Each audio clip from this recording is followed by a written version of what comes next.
Educating, informing, serving. Fact TV, keeping government honest.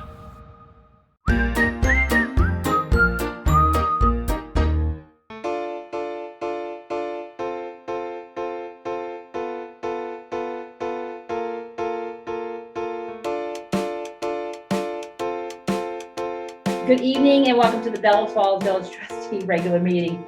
It is Tuesday, July 19th, for those of you who thought it was in Agenda has June been changed on 2022, on the website. exactly. And it's 6 o'clock. We're down here in the Town Hall Lower Theater. I'd like to call the meeting to order. We need to approve the minutes for June 24, 2022.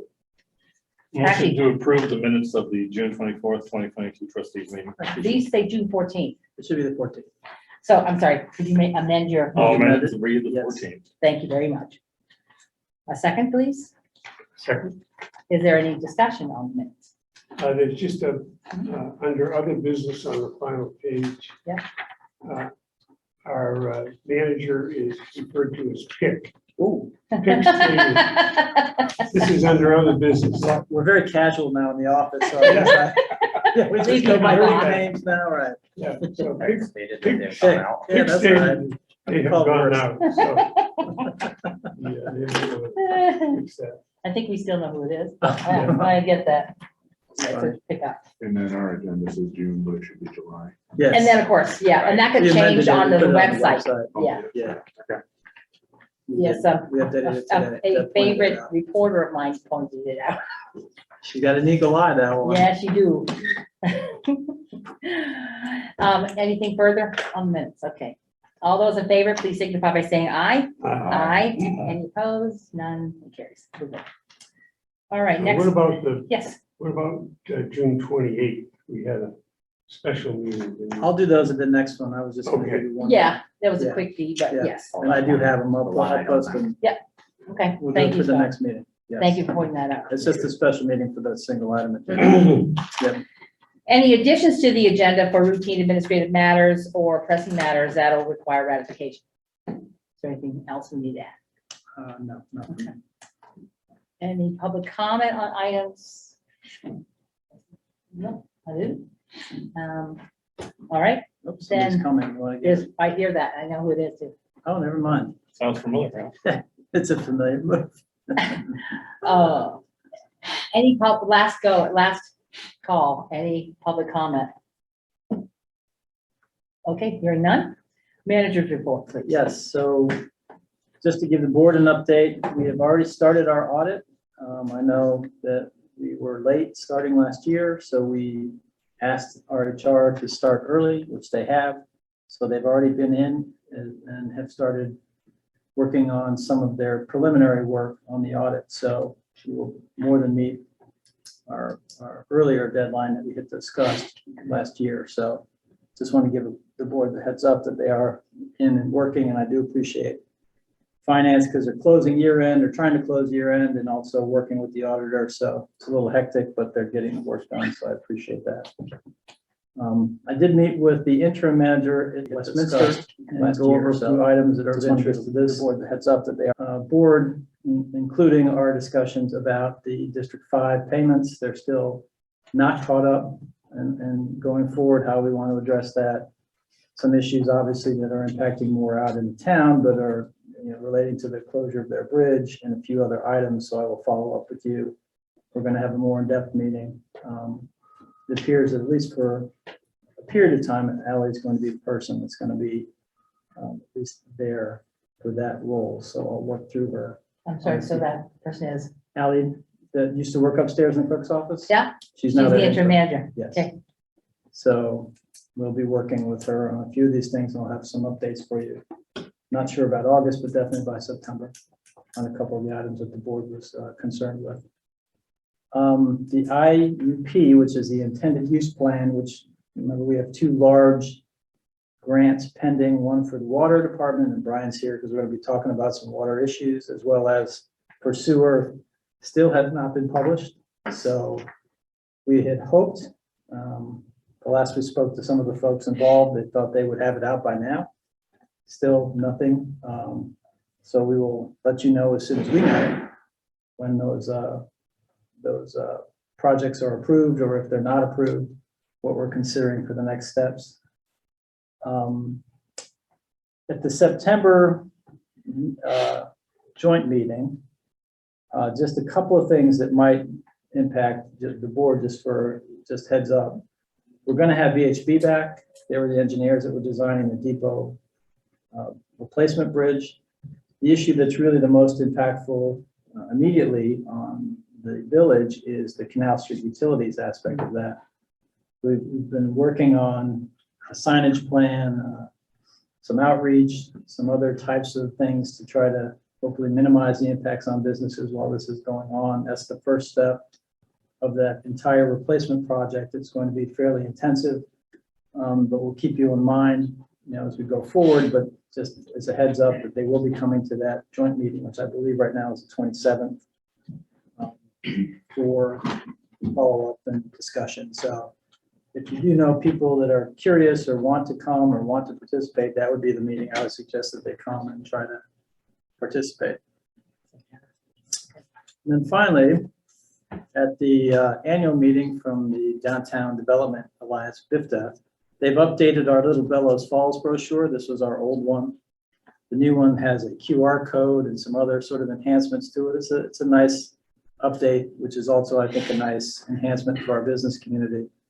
And they have these things at the welcome centers. They have them on the I-91 and some of the other places up and down the highways, as well as obviously in our own welcome center here in town. So nice improvement. Just wanted to shout out to them and thank them for the good work, and looking forward to hopefully seeing some positive results.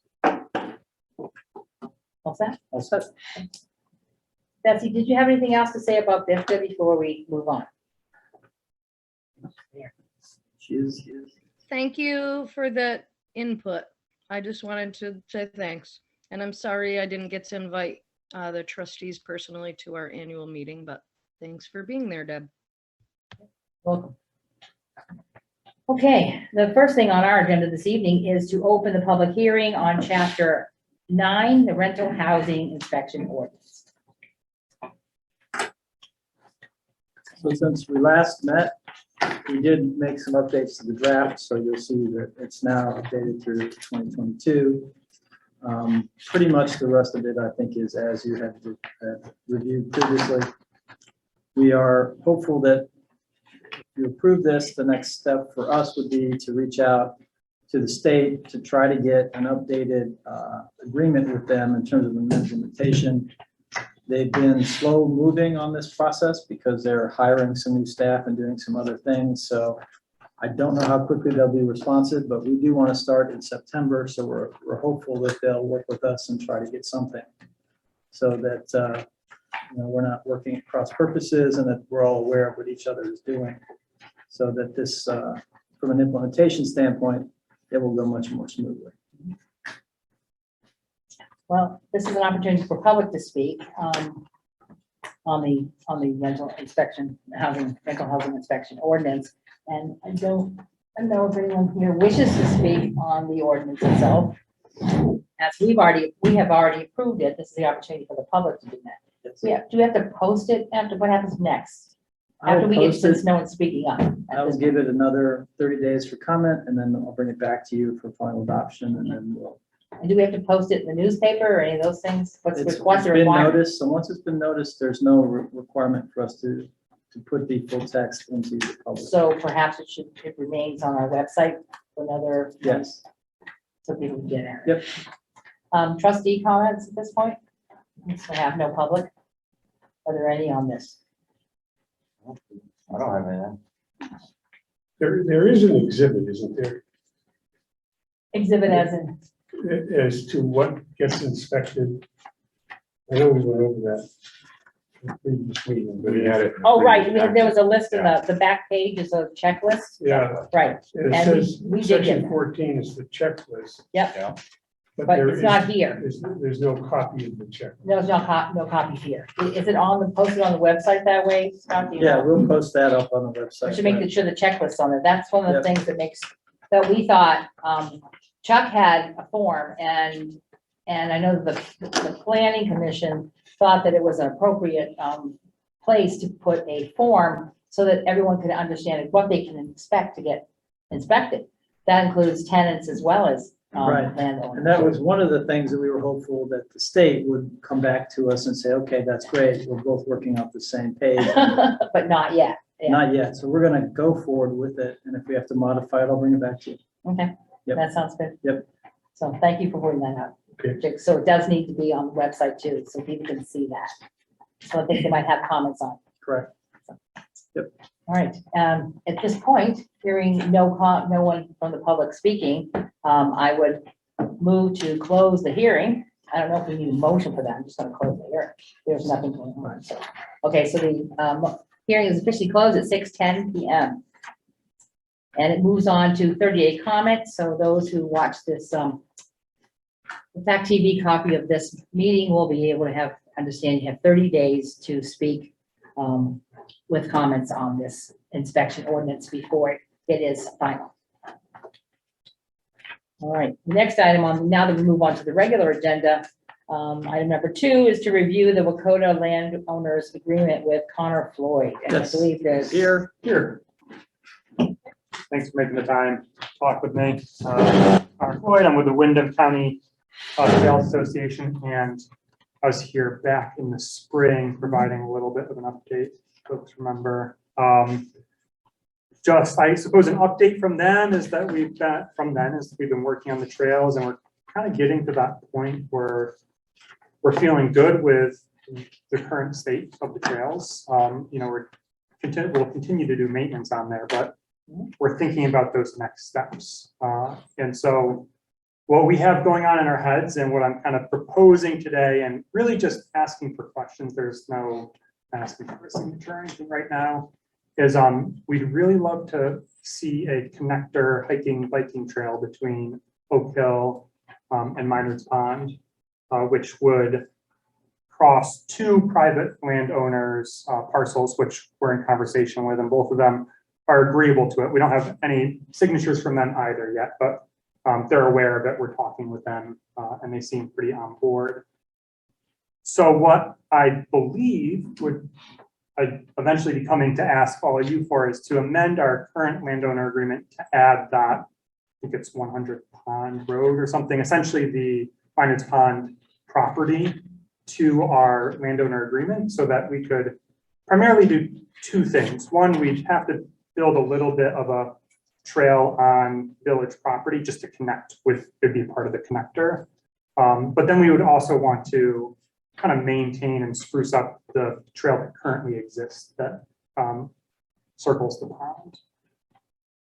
And that's broad strokes what we're hoping to do. I'm here to ask, what questions you have now that I may be able to answer, or really it's like, what can I research? And when I do come with a formal request, I'd like to be prepared and have all your questions answered. comments from the board. But yeah, the trail that you're talking about connecting with that goes around Miners Pond. Mhm. Is that part of your current trails? No. No, I don't know if that's just a community path or if anyone takes ownership over that. But I do know there's some like dog waste station. So it's used by the community, but we currently don't steward those trails at all. We would essentially adopt those though. So it's currently, I think, a walking or jogging trail for. Right, a walking trail. And so what does that do to the trail when it gets turned into a biking trail? You got people walking their dogs on it, you're gonna have bicyclists on the trail too. But what's the impact? Correct. I mean, essentially, my assumption would be it'd be similar to the Oak Hill trails, where it is, I think we kind of briefly touched upon, it's a little bit of that just being a good community member and bikes stepping off trails when they're coming up to folks and just, I haven't heard of any of those like really negative interactions. There is always the potential for that, right? But at least currently is how the Oak Hill trails are used. Right. We're not anticipating a big problem there. Well, let me ask if I may, are there any implications being a water reservoir? Well, watershed protection does provide some definitions of what is a passive or what is active recreation. So we'd have to take a hard look at, Yeah. you know, would a bike trail be more active than a walking or Right. a semi? That's the only thing we'd have to do the research on. And the And trail, obviously it couldn't be like ATVs or Right. anything motorized, that's for sure not gonna pass muster. are there any posted things at all to indicate to bicyclists, to cyclists, how they need to be polite, responsibilities, that kind of thing? No, and we talked, yeah, no, last time I was here, I was talking about having, there's a nice trail sign that I've seen where it's the yield, it's like a yield triangle. And typically this is on trails where there are horses as well, and so everyone yields to horses and then bikes yield to everyone and walkers are kind of in the middle there. It is our intention to get some of those signs. Of course, we would have horses on ours, but just, we have yet to do that, but it's on our list of things to do is to get some of that signage to Okay. etiquette essentially. Just, yeah, and especially as you create or at least renovate the trail Yeah. that's already around, if that goes forward on Miners Pond. And the maximum width of the trail is what, 3 feet, what? 3.5. Yeah, I'm not sure. It's on the It's- documents, it looked like. Yeah, I 3.5. I don't know off the top of my head. 3.5 sounds wide. It might even 3 be feet. less than And that. it says two, you shoot for a footpath of 2 feet. Yeah, it's somewhere, sorry, I'm not sure off the top of my head, but under 3 feet, I would say. Okay, So we wouldn't be like expanding or right. making anything too wide. So I know in the past you talked about, when breaking new trail, or that would happen, I guess, with the landowners as you cross their property, about taking down trees. Mhm. So I also invited the town, tree warden here as well, because I wanted to make sure that he was included in changes, because of course, I don't know exactly what it is, but I know there's a certain right of way that actually belongs to the town on other people's property. That would include the trees that you take down. You said, I remember, you said the trees you took down were no bigger than this, at the size of a baseball, or Yeah, smaller. yeah, I'd have to check exactly in the agreement. We haven't been built, like, we haven't built new trails in the past year, so I'm not sure of Right, exactly yeah. when. Primarily, really what we're doing more is removing trees once they fall down across the trail. But when breaking new trail, we would be presumably having to take down some trees, but we really try to avoid that, both because we don't want to take out trees and it's more work, right? It's Right, more, it's, yeah. yeah. But if you, I can find, I can get clarification on Yeah, that for just you. wanted to see what size of trees you were taking down. Perfect. When you If I break, can when you speak get to to that. break a new trail. Oh, excuse me. As a tree warden. Oh, sorry, would you say your name for the minutes? Oh, Cass Wright. I hold several hats. As you open this trail to the public, it becomes a right-of-way structure. So once that's done, I have to be involved in any tree that's taken down. Okay, I'm not really too concerned. My rule of thumb is if it isn't taller than me, unless I've actually planted it, if you just want to broaden or straighten the trail, and it's under, say, 7 feet. Beyond that, I have to be involved.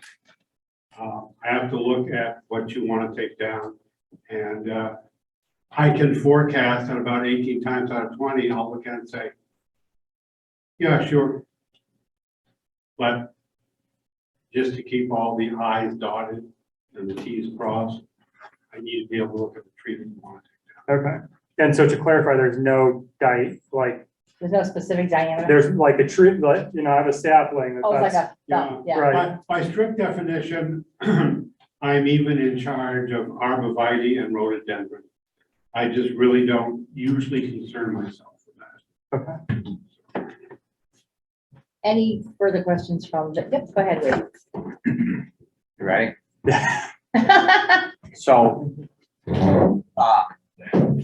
I'm just, so it would connect from Oak Hill to eventually across other private property to Miners. Correct. Where was it starting on Oak? Okay, Explain to me where it is on Oak Hill, where you'd be leaving off and connect. So there's it's called the VYCC trail. It's the trail that the Vermont Youth Conservation Corps built. And so that kind of wraps around going from essentially the top of the ski hill and connects over to Griswold Drive. Yeah, And so that essentially, about halfway-ish through there, the Bellows Falls Village property kind of extends further back and goes behind the Griswold Drive development. I'm not sure if there's a, Recircle. Okay, yeah, So Yeah. recircle. So behind all those properties, the village property goes back. Mhm. And then there's Longview Forestry has a parcel yeah, there. And then Dr. Walter Griffiths has a parcel as well. And so it kind of, the village property hits Longview, and Longview is next to Dr. Griffith's property. And then he kind of connects up to the village again at Miners Pond. okay. So you'd be wrapping the south end of Recircle with a trail and then coming up to Miners Pond. Yeah, I, again, apologies that I don't have like more materials, because it really, it was a question finding expedition today, but I can follow up with, I'll take a picture of like a parcel map and just draw a really rough, like this is Yeah. where we're going. But essentially between Recircle and the highway. And this is in process. You don't have any agreements with any of the landowners at this point. Correct, exactly. We're just a bunch of conversations. And you were asking us to change the contract we currently have here? So ultimately, I think at a minimum, the very least would be updating the landowner agreement to add the Miners Pond property to it. So there'd be 2 parcels listed in that agreement. Right. So we would add that additional address to this landowner agreement? Exactly. There's an updated version if you have a preference as to keeping it as this or using the updated version. Frankly, it comes from the statewide organization, so I'm not sure of the exact nuances of those. Right, well, that property is gonna have, the Miners Pond property is gonna have another parcel number. Correct, Right. right, yes. And you'd be only wanting that if the permission's granted by the other landowner? Yeah, there's no way to, Right, if, yeah. if we don't get permission from them, They there. wouldn't have 2 independent trails though. Oh, I see what you're saying. Probably not. I think the appeal to us is to be able to have that longer network for bikers and hikers and joggers, to get a little more diversity in like what they're experiencing. So you're gonna come back to us again when you. I'm gonna keep on coming back, every few months. Yeah. Okay, Perfect. So I just want to make sure I'm, I'm not done yet. oh, no, Oh, sorry about great. that, Wade. Didn't cut you off. Do you guys, when you're constructing these trails, do you have anything such as like jumps or any other features that you incorporate? Or is We- it just a simple bike trail? currently, we have a trail that they're called berms, which are like built up turns. And so we have one trail that has those built up turns. We have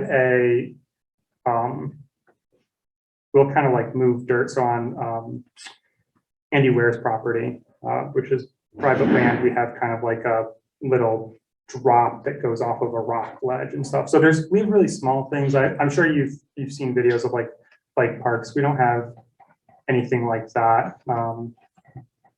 Yeah. So would you be looking to do that on the village property?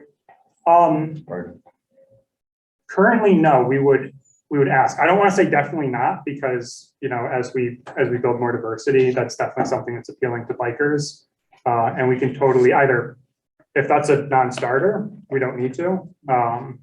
Or if there's some nuance there as to like, this is okay or this isn't, I'm happy to have that conversation. The primary objective of this first trail, which will be, I think about 2 miles all told, which is kind of a lot of work for volunteers to do by hand. Right.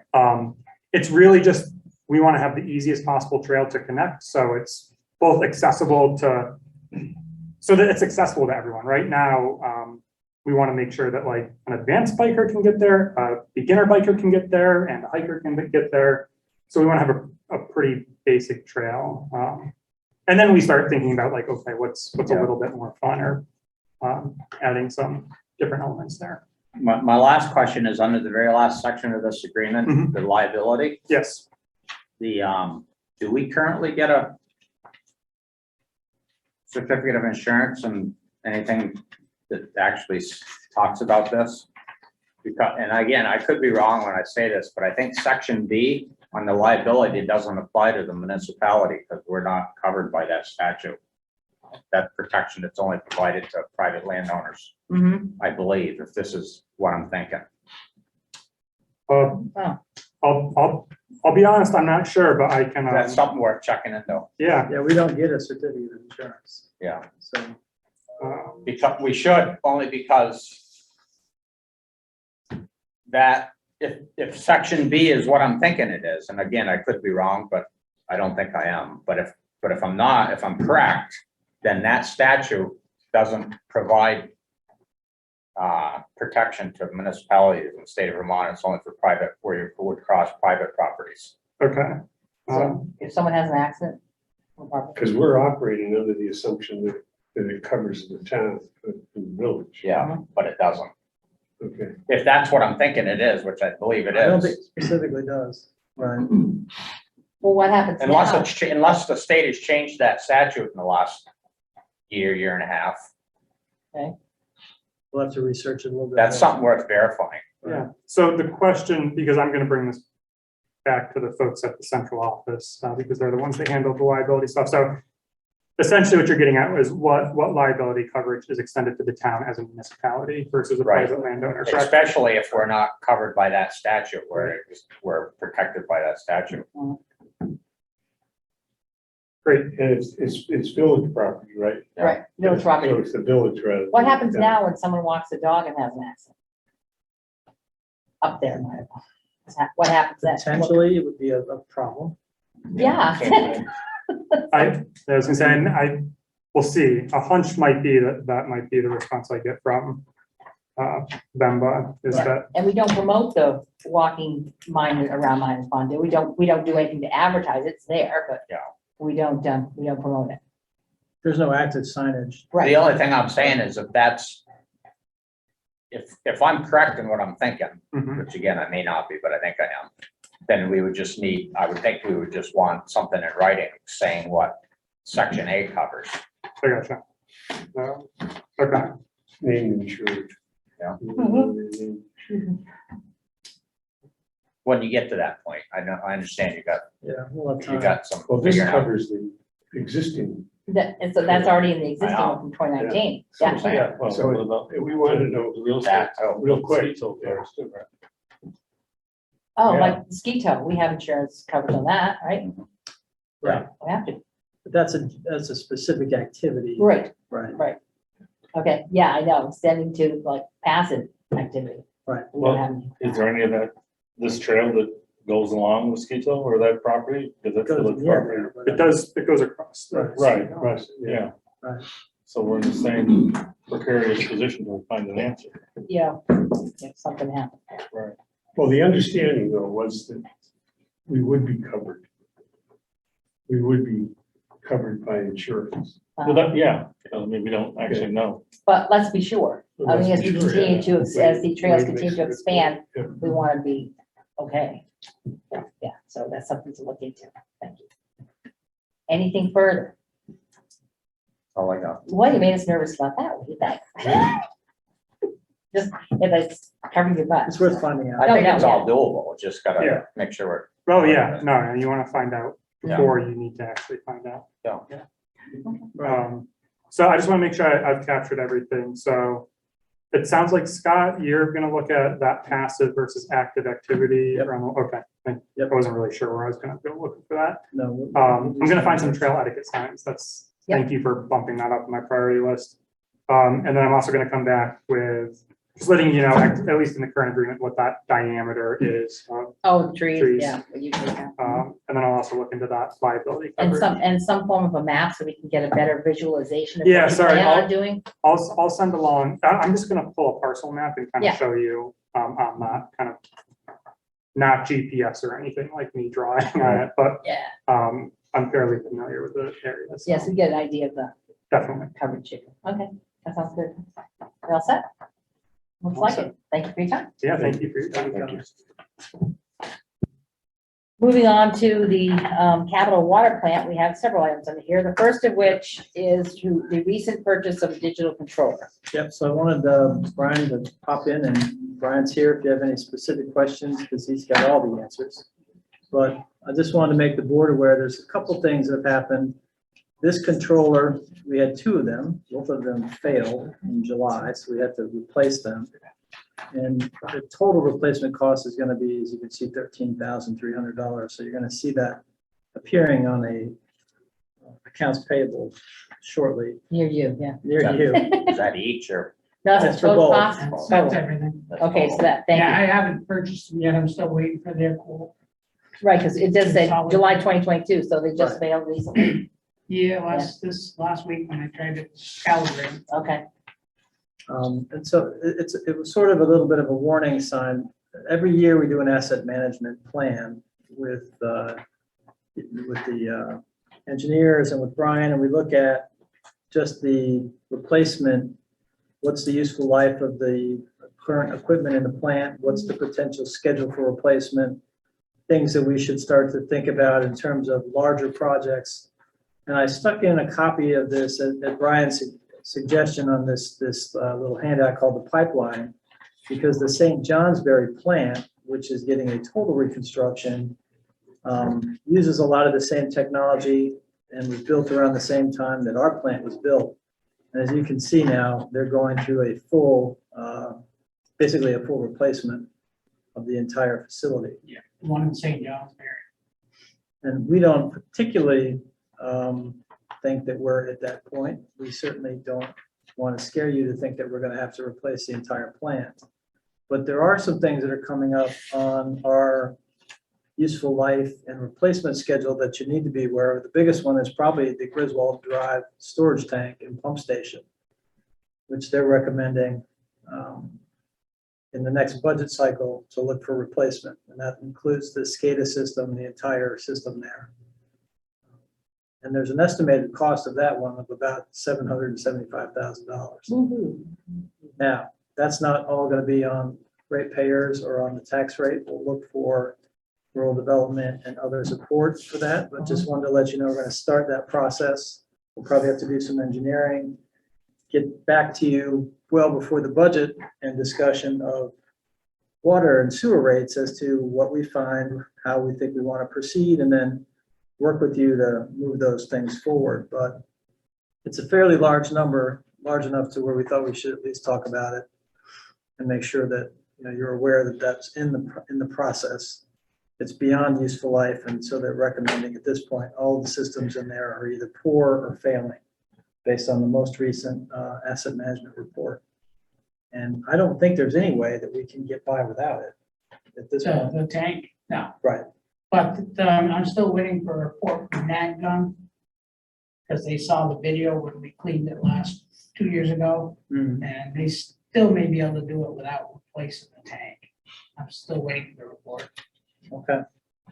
Which would drive that $775,000 down. Does that, Considerably. that estimate that you're talking about, that includes everything on Griswold Drive? Yeah, well, the tank itself. The tank and the pump station and all The, or is that just the tank? I think that's just the tank. Thank you. The pump stations aren't that, aren't that old anyway? No, yeah, they were redone. Oh, so you're I talking think just just the tank. before I started, back in 2003, about the Okay. time they did the north end tank. So they're about 20 years old. The tank is different than the water tower. No. The same thing. What's that? Is the tank the same as the water tower? Yes. You're Okay. talking about the one on Place Drive? Yes, Okay. How old is that? 30-something years. I Yeah. believe. it was Yeah, up that's there what he when I was said a about the kid. 90s, about the same as you. I think it was the 80s. And yeah, so yeah, that tank was there. I was a kid when it It's was on set. that. Yeah, the So one. it's more like 40 years old. Motorcycles around that thing. and really the concern here is, we do have some, we're in an advantageous position within the fund, so we obviously have some money. We prefer obviously not to spend our money if we don't have to and try to get as much grant funding as possible. But even the USDA grants are only probably 75%. This would be the max, so you're still looking at a fairly substantial amount of investment for us to do that. We just want to bring that to your attention. The next How two. many tanks do we have? In the village? 4, okay. 4. And this is the oldest? Yes. Okay,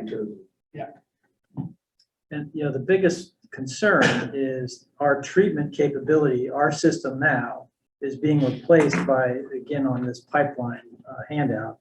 You know, there's these new processes involved with ultrafiltration membranes and looking at screening for different concentrations of chemicals and PFOAs and PFAS and all these new lovely forever chemicals that we keep getting bulletins and concerns about right now. Knock on wood, and Brian can tell you more about it, but we test very well for those types of contaminants. Yes, we've So, done 2 PFAS tests, and we were non-detect on both of them. right, They didn't detect it. but those are the chemicals that are driving a tremendous amount of this reinvestment in water systems. well, it does say this is the one in St. Johnsbury will be the first one in the state Right, with the ultrafiltration membrane. Are they, do they have a reservoir? Is that how they? Yes, it's St. John's, yes, yeah. And that plant was actually 4 years newer than ours.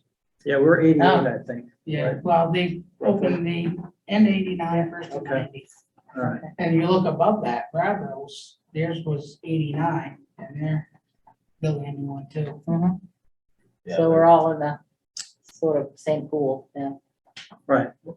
You're approaching a life cycle issue, and right now, you know, our water quality is very strong. I mean, we had the problem last summer with manganese, and Brian's been monitoring. We have not had to do any treatment, and so far, those numbers look good too. Yeah, the colors look great. I mean, I remember what last year was like, yeah, People were not happy, and it was brown for weeks.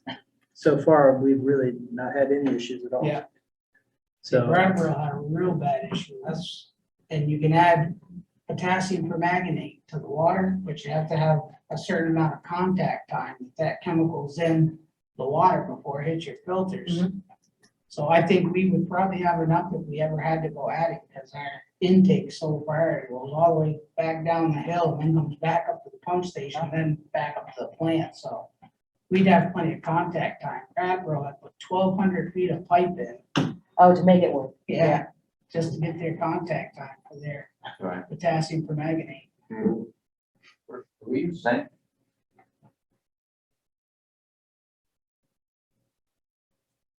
No, we got the capability of adding the potassium permanganate, we never have. Actually, there's a 5-gallon jug of it we found in the closet. Just didn't get used. We've never used it. right. So we're keeping an eye on this. We'll get an update to this. We do it annually, so we'll get a sense of where we stand, you know, at the end of the 22 budget cycle. Mhm. As we get into 23, I think Griswold Drive is probably the biggest issue that's out there for us in terms of capital. And we'll keep you in the loop as we go forward with this. Yeah, the issues of replacing things like these controllers and different things, that's just a function of age. Yeah. You know, things just literally just crapped out. are these originals? What's that? The ones that? No, they're about 10 years old. Yeah. It's just, you say that's their, Yeah. That's the That's the standard. useful life for some of this yeah, stuff. well, my plan was to replace my 2 chlorine monitors in this budget, which I bought, we haven't installed them yet, and then do those next budget, but they didn't. Didn't make it. Didn't last. Are all the grants and the funding, is that all always same calendar year, or is some of this? Well, the USDA, I think, is pretty much a continuous cycle. The ones that we've been waiting on, the intended use plan ones, are past, you know, funding cycles. I'm not sure what happens there or why that's so delayed. We've usually heard by now. And we're in the next, you know, we're into the next round of you know, application. So we'll go forward with an application and start the process on Griswold Drive, just so that we can get it in, see where we stand before we come and start talking, you know, seriously about money and numbers and rates. But just want to give you a heads up to that, because those do all of those things potentially have impacts. So we just want to make you guys aware. And you won't be shocked if I come back to you sometime in the late fall and say, okay, here's our numbers, here's what we have to do, here's, you know, here's where we stand with a grant or whatever else, and this is the gap. So And ARPA would or would not apply? I would try, I'm gonna push it through to go through ARPA to try, because there will be another round Yeah. of state ARPA money, so we will put it through. But I think I'm also gonna put it through USDA as well. And we'll see which hits, which one comes up. So, So I was just wondering, did we, I'm looking through, since we just got the financials, whether or not we anticipated this kind of expense for this year. And we have to spend it, of course, but whether or not in our budget, we anticipated any buffers there for things like well, when that. we talked about it, when Brian was working on his budget submission before I brought it to the board, he did mention that he was looking at what the options might be based on the cleaning and what they found. So he wasn't 100% convinced we have to do the full replacement. Right. So, and we're still not convinced that we have to do the full replacement. So Okay. we think we have enough resources. We have a healthy surplus and we do have grants available. So it's not like I'm going to be asking you to raise a tremendous amount of additional funds to pay for this, but it's going to be a reasonably expensive project no matter what we do. So. And we don't have, we have paperwork for the closing fiscal year, right? And this is the new fiscal year, but doesn't include water and sewer. Well, the things that I ran for you, the budget status report. Right. Is still closing out. I know you're not July done. 19th, right. It's still closing out last year. Mhm. So, and we're not done with all the allocations. And there's a couple things I have with the board. Jake's had some questions. Wait, Were you asking if this was anticipated? yes, Not the tank. no, This was not the tank, just this, Brian just said it. Yeah. it was not not anticipated. That's what I was thinking. That was your question, all right? And my thinking is, because if the useful life is within a 10-year range, we should consider that as just like any other, like you gotta replace a vehicle, you gotta replace these Right. parts. These are parts that are gonna run out every decade. Well, If you get more use out of them, Did you, all the better. You're right. the chlorine monitors, did you buy those before July 1st? No, I got them in this, there was budget for this year. They'll be purchased. Yes, yeah, I don't even have a bill yet. I haven't seen the bill yet. Okay, all right. Yeah, so they'll hit in the current 23 Right, going forward. the new year. And And so I will had this, those budgets. the Oh, okay. 13,000. I had the chlorine monitors budgeted. Right. We have to get a new compressor. Yeah. Our compressors are really bad. So that's in the budget. So we'll do some work, like I said, on the Griswold Yeah. Drive, come back to you sometime in the fall with some options and Mhm. well in advance of any conversation we have about rates and budget, just so that you have a sense of where we stand. Okay. So. Anything else, Brian, you can think of? Want to update the board on? Operationally, I think otherwise, things are smooth. Yeah, very well. All things being equal, can't complain. So our next, Well, Go ahead. the one question on the financials, I don't know if Brian has, was that, in that preliminary report, I think our revenues for this year, the main, user Yeah. revenues. Yeah. Were like 95% of budget. And, I was curious as to, was that a result of people not using water or Wet summer last year. It wasn't the wet, the wet summer, so the consumption was, it was down, Was down. irrigation, but, schools, that was down. No. Last summer was a lot wetter than this one's shaping up today. Mhm. okay. That, Anything else? No? All right, good. Then we, thank you, Brian. And we move on to Thank you, the Brian. discussion about preliminary rate. Right, so at our last, remember with our last review, we decided to hold rates and we did not make any kind of recommendation, cost of living or based on the RCAP study, they had recommended cost of living for each of the budget cycles.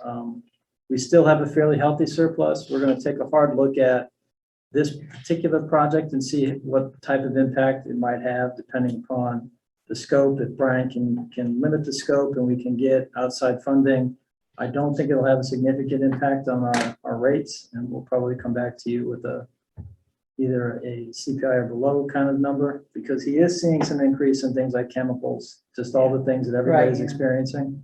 He's experiencing those at the plant. I know some of his prices have almost doubled on some of his chemicals.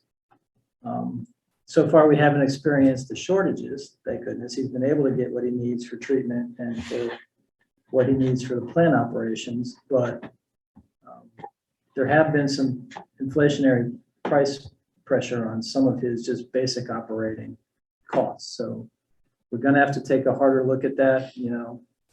I don't know what our impacts are gonna be through the winter. I think we're all a little anxious about that. And then we'll see where we end up netting out when I come back to you in the spring with a recommendation. So any rate increase would be what, for September? Is that the time? At this point, we're not proposing anything for September. I think he's still in good shape. He's meeting his revenue targets. His real overhead and expenditures have not spiked to the point where we're gonna be dipping into significant reserves or putting ourselves at a disadvantage. I think the earliest we'd be looking at something is spring. And we'll have more than enough time before then to go through all the parameters, make sure the board's comfortable, and make sure that we can arrive at a number that everybody thinks is reasonable. I think that'll make our ratepayers happy for a while. That increase. I just think all we can do is explain this is what's happening, right? I don't think it's anybody's fault necessarily. It's just people are aware, they understand the cost of everything, things are increasing and we're experiencing the same pressure. So we're trying to keep it to the reasonable level. I don't think we want to make it so that it becomes burdensome on people. And capital is expensive. You know, maintaining these systems are not cheap. So that's the other piece that we just want to make sure the public's aware, and we're doing all the things we can do to get as many outside sources of funds as we can before we go to the ratepayers and ask them for money. So we're doing the due diligence. I think that's a good message sometimes to just let people know. And we'll keep them in the loop as we go forward. And the hard part is getting things. So. Yeah. Pretty much once our budget looked like it was gonna be approved, we ordered the compressors back in end of April. We're gonna get them September. Wow. And when Scott came to you people back in December, 1st of January, we had a computer crash. Well, we're still waiting. We got one of them installed. We're still waiting for the other one to get installed. And that's, so you haven't seen that price yet. That's 29. And if I'd have known it had been that late, it's gonna be this late, I would budgeted. Okay, what is it, budgeted in the last? No, it was a non-budget item. It just crashed. Okay, yeah. Yeah, the supply chain has still not great. No, It's not normal, put it that way. yeah, right. Yeah. Yeah, right. 29,000. Wait, I think I got a quarter and 4 pennies on it. 2 computers and all the programs. Wow. The programs is what held it up. Very specialized. Then we probably would have the second one in, but our installer, our controls guy, Claremont put 9 feet of water in the cellar of their sewer plant where all the electronics was. So we had to spend a week and a half there, just trying to get them up and running again. Yeah. Well, we don't have anything like that to report. You better get those flood things installed. Oh, God. Yeah, Yeah. yeah, that's Jeez. right. What a mess. Okay, then that would move us on to the discussion of the RFP for potential solar array. So I included in your package just for informational purposes, because this has been a pet ask of Deb specifically. What can we do? Is there more opportunities for us to look at locations where we might be able to take advantage of solar and try to offset some of the costs of operating our facilities? So this was something that caught my eye based on, I keep an eye out for what other places are doing and try to figure out other things. So as you can see, this one is for just Milton, Vermont, and they're just looking to do a reasonably, it's not a huge array at their landfill site, and also at their wastewater treatment facility, so that they'll be able to then offset some of the cost. I don't know how much room Brian necessarily has for an array at the water plant, because there just isn't that much open. Part of the spot, years back when Right. Kathy Bergman was village president, Mhm. They were really gung ho on it. And Sure she was. they were gonna take the trees down, just as you're coming up by the water tank, the Bellows, up in there, they were just gonna, To the right or to the left? You're going to the right. right as you're coming up the driveway. Okay. They were gonna take all those trees. So log that and then try to make that an open area for, Yeah, So my question is, I thought because both plants are flat, both water and wastewater, that solar could be mounted there and save land On the roof, on the roof. rooftop. Yep, and my concern about that, of course, is because I find the use of appropriate land that, you know, growing trees and so on and so forth, and doing other good earthly things, would not be the best use for property. right, these are ground arrays, the ones on this. one. Yeah, these are ground arrays, but we have a flat roof water plant, we have a flat roof wastewater treatment plant. It makes sense to me to utilize the available space above ground, instead of designating. Yeah, the only thing I'd have to do, and I'll have to bring in an engineer, because much like in this building where we have stress on the trusses. and Right, this is a some different problems. building altogether, right? Yeah, I'd have to have someone just take a look at that and say, what load can it carry? Is it And- reasonable? The wastewater treatment plant had someone do that inspection before, years ago. How long ago? I don't know, maybe, don't well, have less than any- 10, definitely less than 10 less than years. 10. But maybe 5 years ago, there was someone down there looking at that, and I don't know what came of it, what report, I didn't see a produced report, but it never went anywhere. I can't find one. If there is one, I don't know where it is. Might have just been, it might be something that's down at the plant, just some preliminary paper, but nothing, not a report. But the question that I've raised a couple of times is, back like the first year I was on this board, probably 5 years ago. We agreed to join 2 solar projects, Which we have, right. okay? Over my objection, of course, that's. But there they are, yeah. And so we committed the sewer treatment plant, the water plant, electrical use to those fields, 2 different agreements. Right. And if we're committed under those agreements Right. to run our electrical use through their fields, how can we, and we could invest in solar arrays and sell the power, I suppose, but we can't really use it for our purposes. That's my recollection. There was some governance of what would be allowed to do as far as generating them.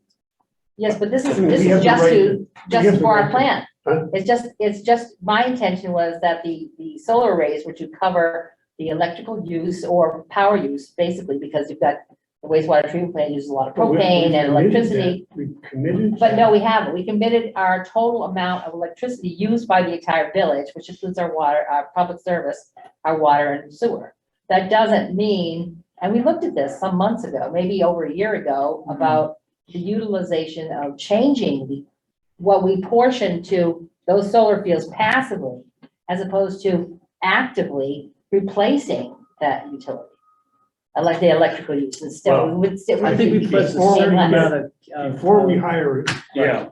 you know. I'll re-review those engineers. agreements, because I think there is capacity not covered by those 2 agreements. Okay, but But it I'll seemed to me double check like that. from the village standpoint, because Right. we don't own this pig.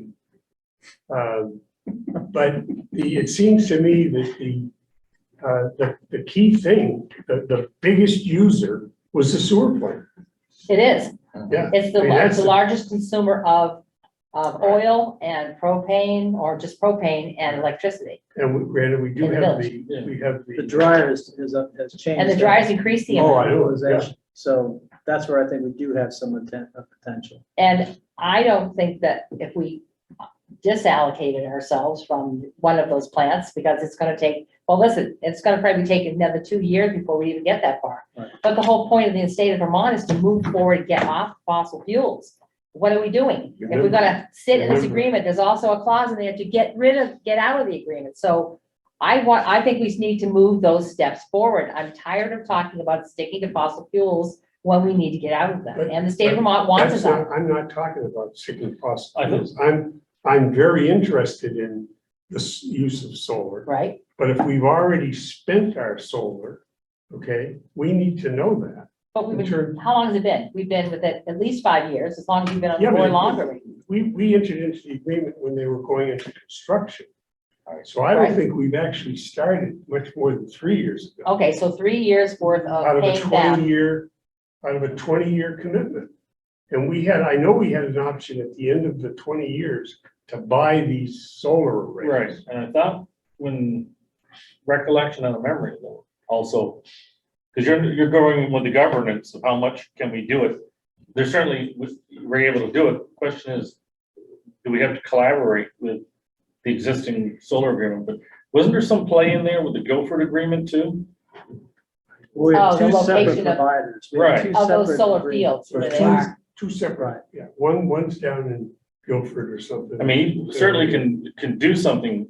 My impression was, and my recollection was, with these facilities, but you'd have to work with that current solar agreement of what the both of us could come up with. Town's involved too, right? We all Yes. took our own part of it. Was the town involved? Yes. Yeah, so they came to both of us and we finally worked something out. But there are clauses in there to get out of something. It just, that's what we have an attorney But I for. think, we need to We'll do some of the research that. legal work, and I don't know if it makes any sense at all, and I'll have to ask Brian about this, if there's any excess capacity to running the, we're talking about replacement of the current tank on Griswold Drive. Would it make any sense to have a potential small array as part of that tank? That would just run There's that? no power up there. So how do you Is power that it gravity down? fee? We don't. So- We It's we just a don't have holding any tank. power at the tank itself. Our first telemetry is Pierce, there's a telephone Okay. pole, a manhole. That's where we get the tank level from right From there. So there. the skate and everything runs off of that? Yes, we looked at running the power up there. And it was like 12 grand, I believe, and that was back when Ray looked into it. So you pump the water up into it, Yes. but everything's gravity. I mean, there's still, that in addition to a solar array on a building is also the ability to use solar just for the individual items, like using a light, But So like I there's no reason said, we can't do that, but yes, it needs to be looked at, but we did look at it, and nothing definitive came out of it, we just stopped talking about it. but you remember. Contracts are I voted kind of a against horror show, so What's we that? have to I do a little voted bit of against work. us I doing can that tell you I know. because I that. wanted to keep it for our own. Our own, but Yeah. the whole point was, well, oh, we'll get a savings, I just don't think it's that significant, No, it's not. but here we Anyway. are, You were anxious to be off the grid. off the grid, that type of thing, but I'm just saying that Yeah, The goal for the state is 2050, I think that's what it is, but the reality is we're gonna get there sooner, that's what the indications have been. When on the planning commission, that's what they told us. But unless the town and the village make motions themselves, significant ones, to get off of fossil fuels, electricity, so on and so forth, whatever it's running off of, and yeah, I get it, hydroelectric power, there's that. The reality is your individual homeowners, which also need to do the same thing, won't. Why would they invest? Their investments would be more significant, I believe, and you'd have more of them, from new home builders, renovators, so on and so forth, if we made that statement, and we don't. Not to mention the savings we would have and into the future for our future generations. So, I know I keep getting up on the soapbox about it, but nobody wants to move, just seems not to want to move forward, I do. part of that, And Debbie, the- is what's the, my understanding is that there's very little, if any, incentive by the Yeah. state to encourage homeowners or other. There is some, but But it's usually very you gotta limited. spend it first, then they reimburse you. I mean, you probably know more about some of those programs than I. But, I mean, you gotta take a look at the, Wyndham County outside of Bellows Falls or Rockingham outside of, if I remember correctly. Per capita income outside of Athens, with the second lowest income in the county. And, you know, whether or not there'd be the means financially for homeowners to do this Uh-huh. is the big, I mean, we're basically in a recession or going into. Uh-huh. We're looking at triple heating costs for the winter. And then we had a manager here many years ago from Parker Hill, who, if I remember correctly, was off the grid, and it worked fine when you had sun, but when you had a cloudy day or a cloudy week, you were in some trouble. mhm. So, The larger the array, the better storage. I think that's Right. also that. I mean, I'm not fencing with you, but what I'm saying is I listen to VPR a lot, and I hear about, you know, green this and green that. I don't know if it's all realistic because, you know, you got people with gas furnaces, you got people with the oil furnaces. You know, then I hear something about wood and pellets. What are you gonna do to replace that? To replace the heating system in a single family dwelling, let alone a multifamily? Okay, so if we get away from the residential, talking about Right. public property. So we stick to, I mean, where we are, which is trying to move this forward. I think it makes sense to at least find out what our current contracts and agreements say. Yeah. And see And Absolutely. what we moving can get at. from that, looking into the future, what leeway do we have? You know, Absolutely. what options does Yeah. that give us? Yep. And if we're stuck for 20 years with the rest of 20 years, then we project it into, well, I don't know, I could be dead by then. But the reality is I have grandchildren and great grandchildren who are gonna have to live in this community and I Yeah. don't think we're gonna have those resources. We have to find an alternative. Anyway, I guess we dragged that Next one time. into the mud long enough. Okay, Okay, we'll do some work and come back to you, because how that's gonna be. and we'll see, and we'll see if I can keep it on the radar, right? Yes. I mean, I remember someone who didn't want anything to do with the sludge jar either, by the way. I was always very. Not very initially, you interested. hated the cost and you hated us continuing to pay for it, and then you got on board. I was one of them. Yeah, we go back to some other Most meetings, okay, about that. All right, we shall move on to number 4, which is the application. Looking ahead now. Look- Looking yes. back.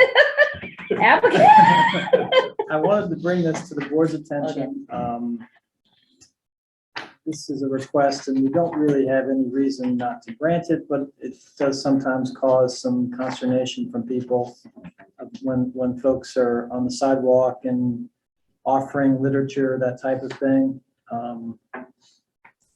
This is one of the practices that had been suspended during COVID and was actually sort of, not missed. Well, these folks are back and they'd like to bring their cart and do their, on the public sidewalk, be able to, offer people that are interested some of their literature as they would pass by. I have some things to say about it, but I'd like to hear from the board first. Does the town have, is this strictly village, I mean, or is it town as well? Yeah. Town property, It's a little bit, you could make an argument, right, but the regulatory portion of this is because it's on the sidewalk and the question's gonna be the ped, you know what I mean? There's a sort of vendor, even though they're not selling. That's really what they had, they're really soliciting. I'll go ahead and say it, because I'll do it right from the hip too. I look at it, and I see the address is Walpole.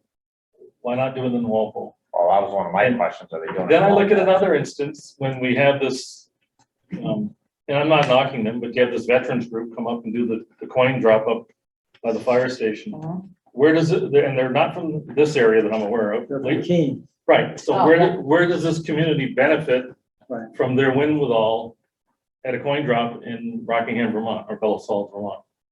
Well, I mean, Yeah, and I asked one of the people that, and there was no benefit to hear that I'm aware of. well, it's a veterans program. Right, I understand that, but I mean, Yeah. it- I hear you. It's With not, our it's not Legion. localized to this community. It's a Sure. larger outreach than just our community. well, when I specifically asked one person, Right. what does this do in Vermont? And they said it doesn't. But could there be ordinances on something like that? We have chapter 5, sidewalks and streets and sidewalks. Technically, Scott is the administrator for these licensings, and he gets to do them. He gave us a courtesy by bringing it to us, because it's basically Oh, yeah. his purview. Well, because we relinquished it years ago. Yes. But I'd Yeah. rather see, in that case, our, post 37 up there benefiting from a coin drop than an organization when I asked. Right. And I do think they do collect, I believe, during the old home days, if I'm not Mhm. mistaken. Yeah, I think so. Right, they do it near the firehouse, they ask, and they do a Yeah. big drive. So, My understanding is that if you try to do something like that on Route 12, they are a lot stricter. Yeah, So again, I'm not for helping people out, but we take care of our own and then we branch out. anyone else? So is this subject, is this taking place in Walpole, do you know? they do this all over the area, so it's not just us, or not just, they'll do these in multiple locations. So I think what they do is they just rotate. You saw the picture, right? So, Is it Bible? It's religious based, yes. it's They call it Jehovah's. Bible-based literature. I don't know what that means. But, Well, based upon the picture, there look like people who are already Maybe hanging all the around our people in village now. Walpole have been saved. Yeah. And they're trying to reach the people here. in Yes, the Rockingham. heathens in Bellows Falls, I get it. Here's my comments. My comments are, there are no hours defined, they're not. none at all. So you don't know how long they're gonna be there, what hours they'll be there, and no Sundays day, only. and no days, I don't know, and no days certain. And my biggest concern is where they're gonna be. In front of the town hall, by the kiosk, They stand by the kiosk. and that's on the bump out. The bump out, according to the MUTCD, is connected to the crosswalk. It's part of the crosswalk. Right. So they're in the ordinance on chapter 5, article, we know we did my work on this. Article 3 on vendors, it talks about not impeding traffic, pedestrian traffic or vehicular traffic, but pedestrian traffic in particular. Right. So that can be a crowded section right there, and you're gonna have 1 or 2 people there with that cart, basically blocking part of the bump out, which is part of the crosswalk. So I'm concerned about that, not to mention it's going on for what says you can authorize the license up to 6 months, and I'm thinking, wow, okay. And this says through October, so, November. April to Well, April to good. November. They say a few days a week, but they don't specify. Let's try and work with it. Maybe we could suggest an alternative spot, maybe like the Waypoint Center. Yeah, well, I actually, and by the way, I did talk to the town select board chair, because it's in front of town property, and technically the kiosk is also town property. Mhm. So I asked him what he thought about it, and he thought it would be great, and I agree, if they would move down the street, there are other benches, say in front of the Centennial Park, which would be perfectly acceptable, because there's no cluster there. And in front of the town hall, the people doing business, right next door is the bank, there's a lot of traffic on that crosswalk. Right, but That's my concern. no, I hear you. Yeah. But there's fewer people at the other location. Well, that's not my fault. I know. I'm trying to avoid the pedestrian concern with the crosswalk right there. Yeah, Because it's I a think- very busy I crosswalk. mean, constitutionally, they have the right to,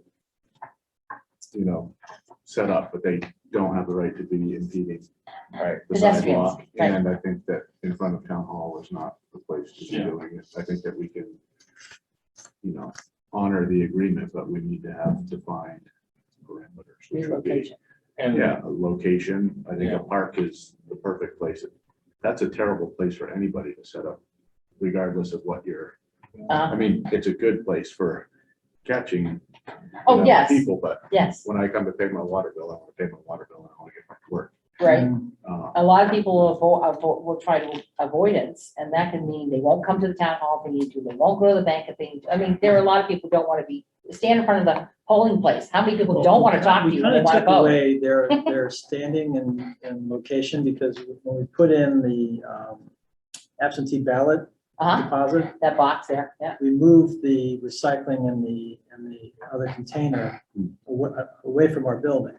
Yeah, So it's really, on the bump out. it probably makes more sense to have them stand closer to the recycling, off the sidewalk and away from that bump out. If we're gonna authorize it at that location. I think it's good to regulate This is where you a park. spot, right? Yeah, because Because it's there's in there's the plenty of room jurisdiction. Yeah. But also, I remember some years ago, we had along a different caliber dispute with a hot dog vendor. Hmm. And what's to stop this being religious, so to speak, from, say, for example, Sisters of Satan coming, we want that spot too, half the time. Well, that's how the hot dog cart thing works. Yes, you're opening the door. I Well, I'm get just that. saying, you gotta think of that, because you can't say yes to one, then say no to another Right. without having a Yeah, problem. that's what I was saying. Didn't this concern come up when we had banner issues about what kind of banners would be applicable in the square? Mhm. Yeah, and when you open it up to one, based upon ACLU and other, federal laws, you can't deny another. Right. So those are concerns. And I get Constitutionally that. protected speech is. Yes. Is a wonderful way to get sued and spend lots of money on lawyers who would like nothing more than to sue you for those types of activities.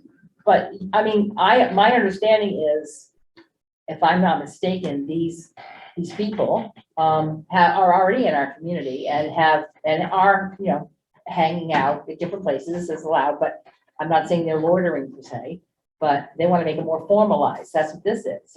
I'm just concerned about like the clustering area and an impediment. I would agree with the concerns about the bump out and that congested area. And I think if they're going to be anywhere near the town hall, then they've got to be over closer to where we have put the absentee balloting off the side, sort of on the side of the building. So they're not in the flow of traffic. And then if they want to have their literature on the side of the building and stand in front as people walk by, that's probably about as unobtrusive as you can get for that location. Again, we have no action to take. We are Right. being given the courtesy to speak on this issue and give our opinions, but it's up to the manager to approve. And can it be License. conditional? I mean, could you have a conditional that Sure. this is where we would like it set up? Yes. We want to make sure you're not impeding or. Right, because there's a bench there, there's garbage cans, there's a recycling thing there is pedestrian movements that go back and forth. People do go to the information kiosk and look at stuff that's there and post stuff, so. So you could limit the location and the duration and then see how it goes. Hopefully, we'll go from there. May the Lord guide you. And with that, we move on to item 5, public safety staffing update. So just wanted to keep you in the loop on a couple things, because I know earlier this summer, there was a concern about just general staffing and public safety, especially in the warmer weather months where we tend to have, more people out and about doing more things, as opposed to our colder weather months. We have another part-time officer. I did swear in an officer on Friday, Lad Wilbur. He has had experience in Vermont. He had relocated down south. He's relocating back to Vermont. So we're in the process of he won't have to go to the academy. He's got all the certifications. He's basically, all I gotta do is slap a uniform on him, update a couple of his trainings and stick him in a car.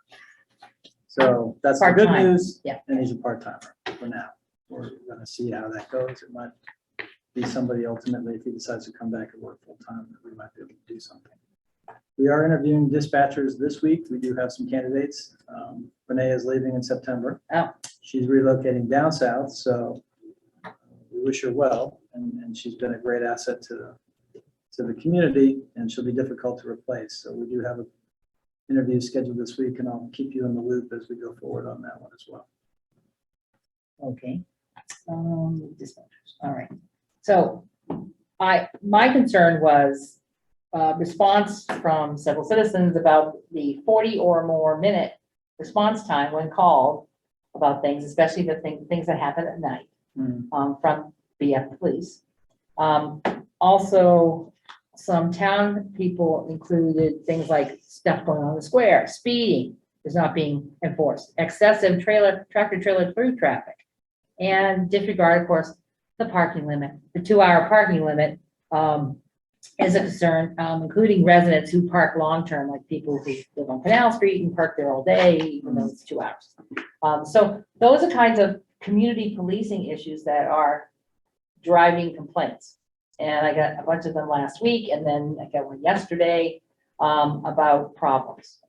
So those are things that I would like to see addressed with staffing. And I knew I had a schedule from 2021 about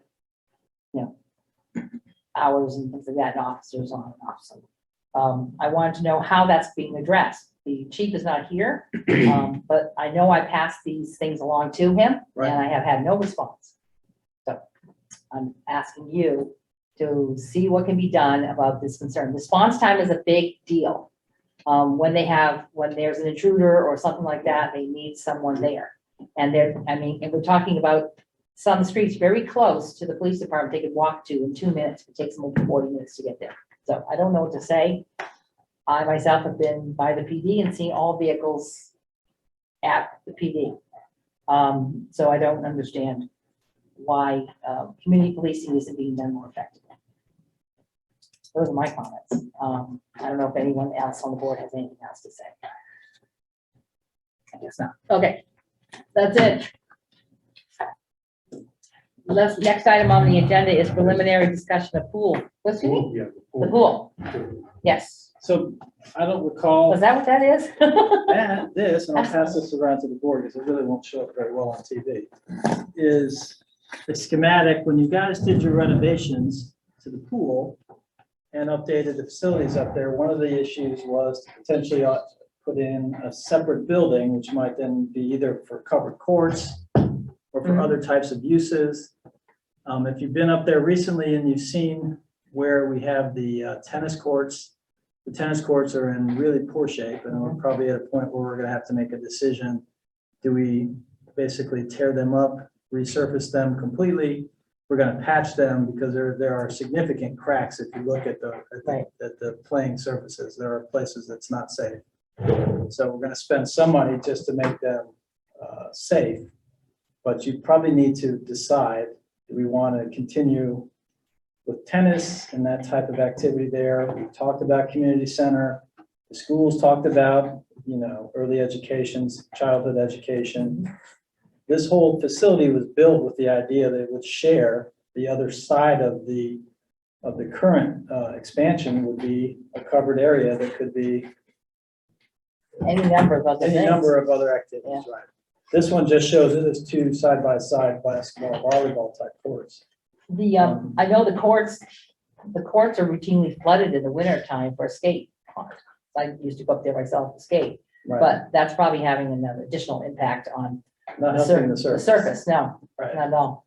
But Expansion, contraction. the parking lot up there, the entire facility was laid out, really would support a building or a structure on the other side, if that's something that you'd like us to take a look at and just get a sense of, is that something worth pursuing? Is that of no interest to the board? And it was a good idea 20 years ago, but we're not interested today. Of course, it's all town property. They No, it's built not, it, it's isn't village it? property. No, it's village property, but they own the building on it, right? Right. So why are we being asked You about? just Yeah, supply Because they're gonna water do sewer. something, they probably would need our permission, I guess.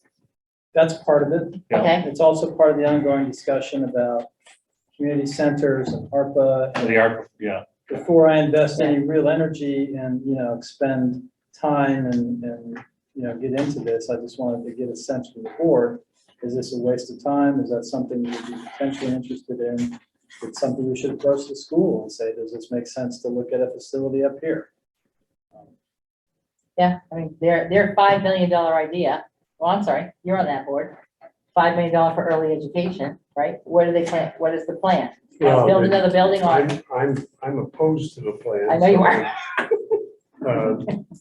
We're, I just think building a new building when we've got, 3 large buildings that have like 300 fewer kids in them Mhm. today than they had Right. 20 years ago is pretty hard to explain to the public, as a taxpayer. But I think that, one of the questions that I have is the utilization of the facilities. Is this getting a lot of use, the pool and the basketball courts and stuff like that, or? The court's not as much because again, of the condition and it's just, these things come and go. People, I can tell you, people play more pickleball now than they play tennis, right? I mean, those things go in cycles. And pickleball might last Now, another the tennis 5 to courts are 10 down years. over.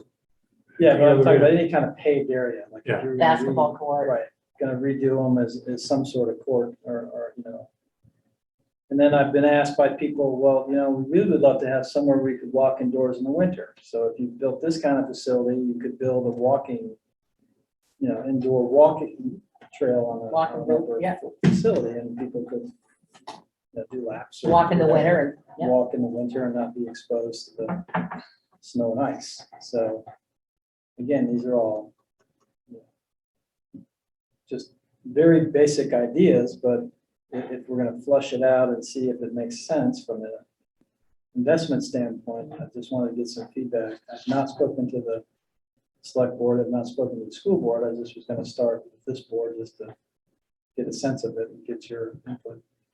I think talking to the schools, if they actually have more money to spend on that sort of thing, on this side of things like early education, if they were interested in that, although I know the idea that we have school systems that are not full now. Right. Should the school system consider building another building when they have useful space? But if instead they prefer to do is to branch out to an additional location, besides the fact that the Central Elementary is overfull apparently, or I guess no, you already talked about that. These are why they're spreading the second grades out, because they're acting as though they're full. Central Elementary. Although I know the middle school is not full and the high school is not full. And there's a lot of other property there too. So, How about Saxon's River? I don't think that's what we. and I don't know about Saxon River, yeah. One of the things that's happened is that the number of kids in each of the class keeps going down. Yeah. Down. And, you know, you try to impose some kind of standards. It's very hard. But, you know, I know at Central this coming year, we have one fewer class than we had last year. Mhm. So instead of 10 classrooms involved with, you know, two sessions for all 5 grades, there's 9. Mhm. They did move the early ed Bellows Falls program to the Central Right. Elementary. But I think in terms of, you know, the discussions that have been going on have centered around early ed, an early ed facility and a facility for the superintendent. Oh, right. Okay, so not recreational. Okay. I think you know, we have a lot of recreational facilities. I mean, the high school it's unbelievable how many active fields we have. I know it's difficult for the rec programming to get onto the middle school or the high school courts because of just the practices and the teams and, you know, trying to get that Scheduling. Right. scheduling. So it does become a challenge along those lines. I don't know. It's true, but there's also, besides early education, there's also a community center, there's cultural center. I mean, there's all these other ideas that people have that came out of the ARPA sessions. Right. That could happen there. I don't believe myself that the rec center is functionally used at maximum capacity. It's not even, I don't know. it's not even but I- staffed maximum capacity. So you have a whole day, but in many cases, only half day is it staffed.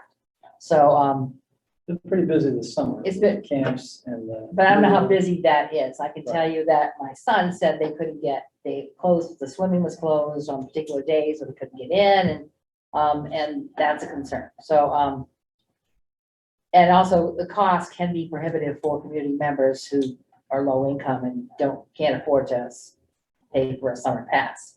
But I also think it ought to break even, and it doesn't do that. It's always another thing that doesn't make money. Right. But adding additional programming, like, you know, say, after school programs and youth programs and stuff could actually facilitate that. So I would be interested in seeing what the select board wants to do about it. I don't know if the village has the desire to add any funds to it. But I'd like to see what they want to do. I mean, I think that the court should be renovated. I mean, I was thinking besides pavement, there are rubber substances that can be used for basketball courts that are much more efficient than pavement. So Mm, that's just my idea. So who, I got a question, because I'm not clear on one thing. Who owns the tennis courts? Well, the village The owns town, the property, but there's an agreement with town. It handles everything. Town, pardon? Yeah, they handle everything. Yeah, The pool, the courts, like when Mosquito. they built that bike pump track. Oh, the pump track, Remember that's they town, came- yeah. They came to the village and asked if they could. yeah. right. The only other thing, So the town owns the tennis courts? Right, they Oh, I think own so. and maintain it. Yes. they own the structures and the facility. I guess We you own could say. everything under it. We own the land. We that own the they Yeah. land, yeah. And then we have, I believe, correct me, Scott, if I'm wrong, we have some type of an agreement with the water with the pool. We pay water, no, we pay for water and sewer. Okay, So I remember that came up upsettingly when they Right. had termites Right. yeah, and had to redo all that, and was a lot of money to replace the water that was being lost. And we pay for the sewer up there. So that's our agreement. We get $1 a year. Mhm. That's the Right. agreement. It's And, for 20 years of the whack or something. yeah, something like that. Yeah, yeah. And then we pay for the water and the sewer. That's where we are on ownership. Yeah, my feeling is that we have a lot of facilities that need maintenance before building something new, and without, if we're already facing staff shortages and not being able to fill programs, the question is, where are we trending, and are we gonna be able to, do we anticipate that we would then be able to staff it, or are we gonna have Yeah.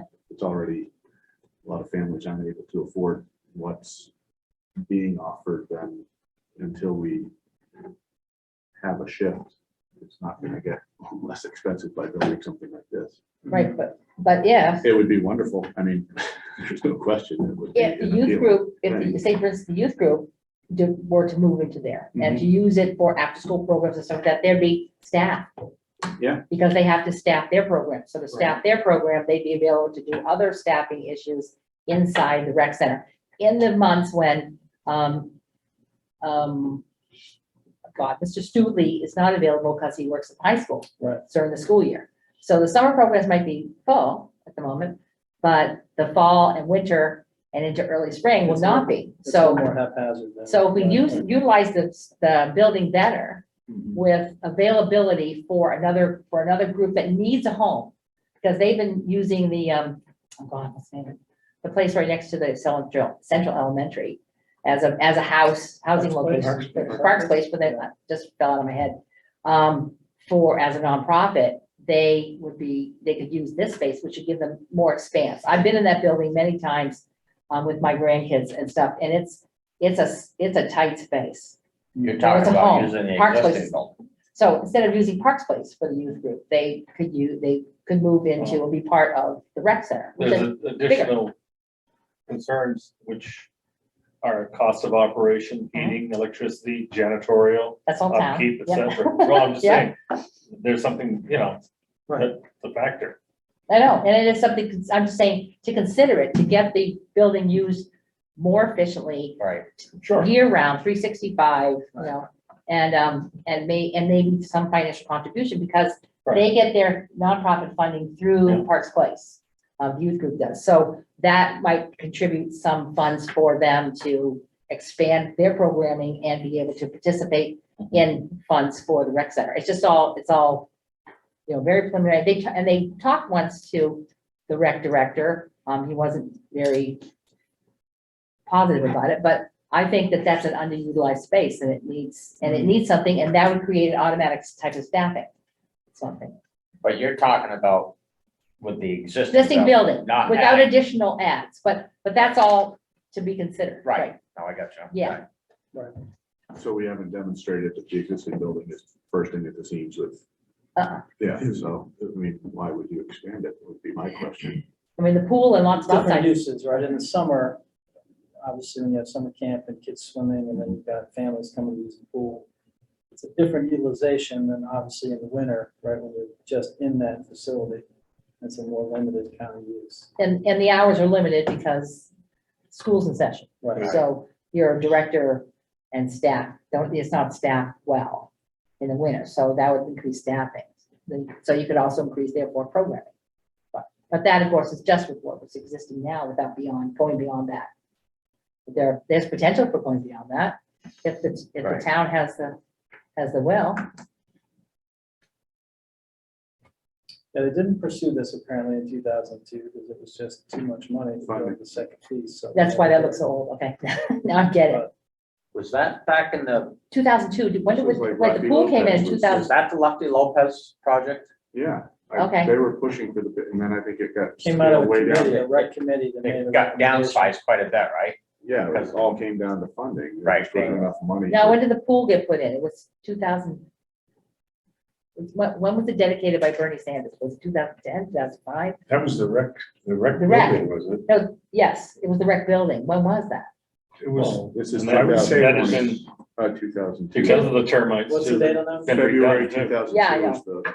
February, the stamp date on that. I would say the Bernie dedication thing was 2007, 2008, All right, something like that. Okay. So there's that, and then around 2015, was it?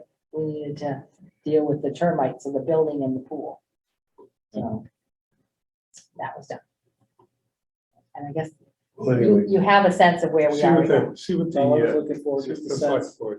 That's all. Thank you. What you're saying, It was, My sense is we'll be looking at other projects. he's percolating that, yeah. Yeah, that's all good. That takes us to financials. Yeah, so before I get to individual requests, there was some things that Jigs had asked and Alyssa had gone through, so I was just gonna go over it with everyone. So if you look at page 4 of 8 under the general fund, I gotta pull my thing up here. under the chief's salary. You was mean one of the- 47? I'm sorry. one of the questions because we are overspent the salary line. Yeah. And there were two specific things. There was a vacation buyout as part of that, about 2,500. There was a 2% salary increase in that number, which was above where we were at budget. And then there was a accrued payroll, which is the end of the prior, that accrued into this year was another 1,500. When you put all that together, that's why you're at that 70,000. So we did not, are you saying that we did not budget for a 2% increase? That Oh, was, get, at that time, we did not. okay. This is page 4. Page 4 of of 7, eight, Jace. yeah. So because it was specific to that salary. And the same, in the police department, we also had an accrued payroll issue as well, because that was on page 6 of 8. The difference there was again, an accrued payroll, which is why those two were over. Oh, Because, yeah. And then there was that was for the, one for the fire chief. and one Fire for One the for the police chief. Right, police chief's on page 6 of 8, about halfway down the page. Yep. And that again is an accrued payroll, which is why that's over. so it's like an extra pay period or something? Right, Okay. that's 20, and that, right. Why do you have 8 pages? Ours says 1 through 7. I don't know, given the I don't one that know. she printed out this afternoon, which might be different from yours. Maybe that's probably why. Okay. Yeah. So our paperwork would say fire chief on 4, police chief on 5. Yes. Okay. And then if you look at the next page after that, so I'm looking at specifically the transfer to the capital fund, so it's at the bottom of the page. Oh, that's on 7 of 7, yeah. Yep. 70,000. Right. So you had a vote, remember in June, we were moving 50,000 from surplus to capital to do some of those projects that we talked about with some of Right. the issues in the building. Mhm. In fiscal year 20, you had an article that was approved, but the money was never carried into the actual budget. So that was 2 budget cycles ago. Oh, yep. So that's why that was off, but that's why you see the $70,000 number. So 20,000 was from the article and the building improvements article, which was Article 5. Yep. And then this 50,000 was your vote in June. And it was all for the public safety building. It's all for that building. It's all for that building? Yeah. Yes. because we got one that's 2 years old. Correct. So I thought in our budget, we set up an accrual for police vehicles. This had nothing to do with vehicles. These were building improvements. Yeah, 50,000. Correct. So I thought we budgeted wait a minute, maybe it's in the. You're thinking the 25,000, which accrues from year to Right. year for vehicle replacement. That's a different number. That's a different. line. That's not the capital expenditures, right? Correct. That's where that 70,000 came from, Jakes, those two transactions. Okay.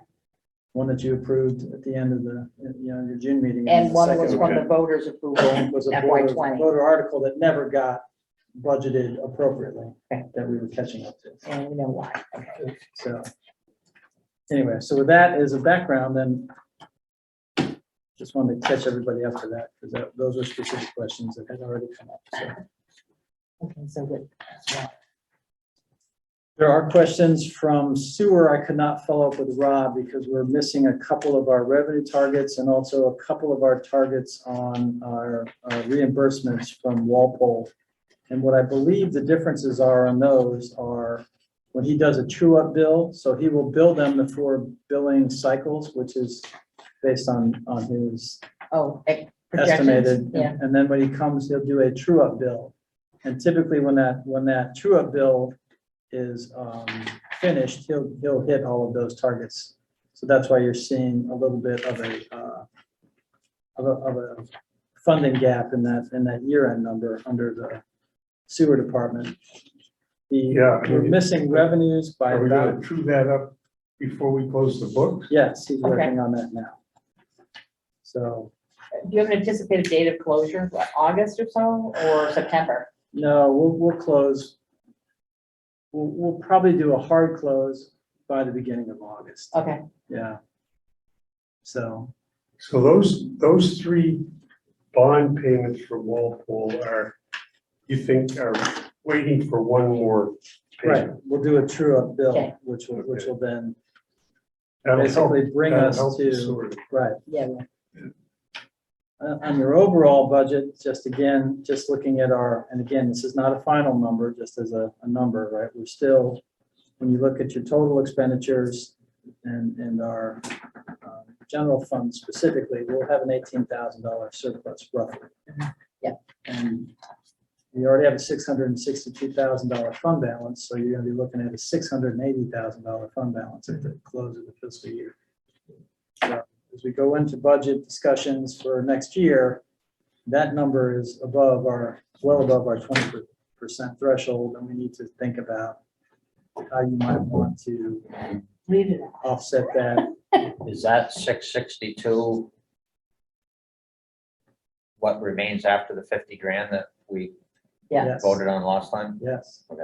so, yeah, so we're in a much better position than we were a few years ago.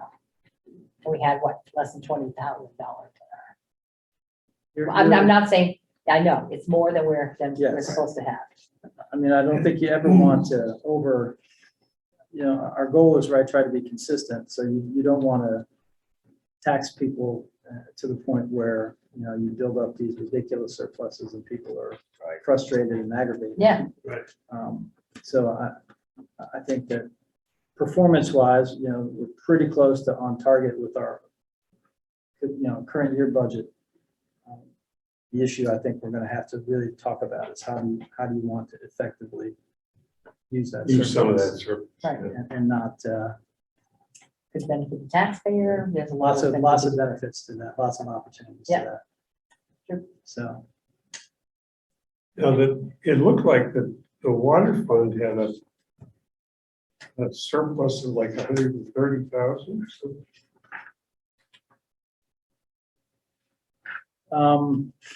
I think, yes, I think for his year-end performance, I'm looking for This is numbers the- I talked to. Yeah. This is page 4 of 7, Okay, Right.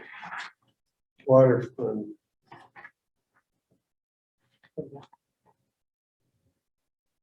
$139, Mhm. which actually would.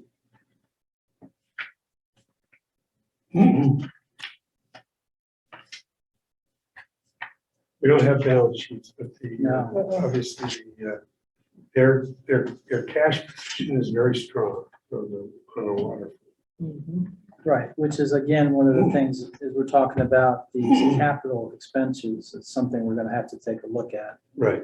And probably, if we do a fairly large project on Griswold Drive, my recommendation would be use some of that surplus, Yeah, for some sure. grant funds, and Mhm. Yeah, try to minimize that impact on ratepayers. right. Sewer's in a little different cash position. Different cash position. Yeah. Improving, I think, we had that goal, we had talked about sort of bringing ourselves to even and then eventually then becoming better than break even, and I think we're pretty close this year to that break even, and then, going forward, I think we'll be in a better cash position. Oh, if those bond payments come in from Walpole, we'll be in a We'll actually show a slight Even better. surplus. Yeah, Mhm. positive position. which is, again, sort of where we talked about trying to be at the end of the budget year. Right. So, all in all,